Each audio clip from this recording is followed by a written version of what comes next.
పందిర్ చిక్కుడు ఎప్పుడు చేస్తున్నానండి ఈరోజు. పందిర్ చిక్కుళ్ళు ఇలా ఒలుచుకొని శుభ్రంగా కడుక్కోవాలండి.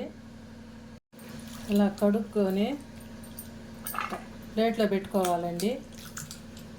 కడిగిన చిక్కుల్ని ఇట్లా ప్లేట్లో పెట్టుకోవాలి.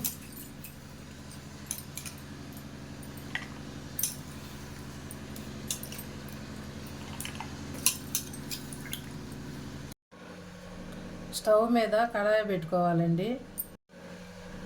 ఇప్పుడు కొంచెం ఆయిల్ వేసుకోవాలండి సరిపడా. ఆవాలు, జీలకర్ర వేసుకుంటున్నానండి. మినప్పప్పు, పచ్చిశనగపప్పు వేసానండి. తెల్లగడ్డ కూడా వేసుకుంటున్నాను. దంచిన తెల్లగడ్డ వేసుకున్నానండి. కరివేపాకు వేసుకుంటున్నానండి.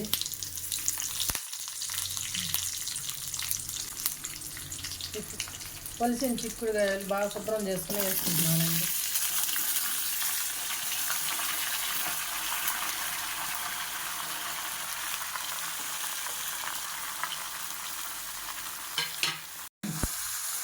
కొంచెం పసుపు వేసుకోవాలండి. కొంచెం సాల్ట్ వేసుకోవాలి.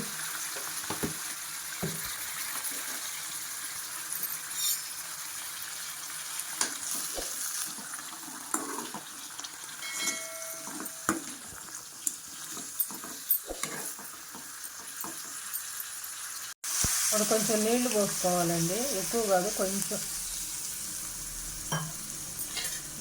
ప్లేట్ పెట్టేసుకోవాలి. సన్న మంట మీద ఉడికించుకోవాలి.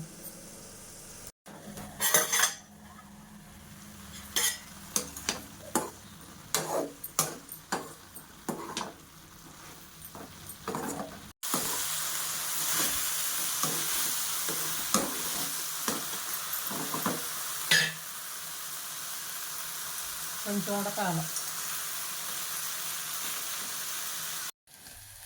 ఇది తెల్లగడ్డ కారం అండి. ముందోడే తయారు చేసుకున్నాను నేను ఏపుళ్ళేకి. స్టవ్ మీద కడాయి పెట్టుకొని ఒక స్పూను ఆయిల్ వేసుకొని ఎండుమిరపకాయలు, ధనియాలు, జీలకర్ర వేసి దోరగా వేపుకొని తెల్లగడ్డ కారం అండి కొట్టి పెట్టుకున్నాను. తెల్లగడ్డ కారం వేసుకోవాలండి.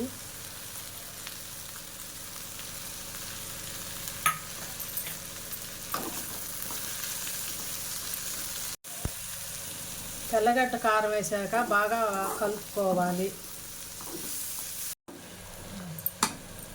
పందిర్ చిక్కుడు తాలింపు అండి రెడీ అయిపోయిందండి.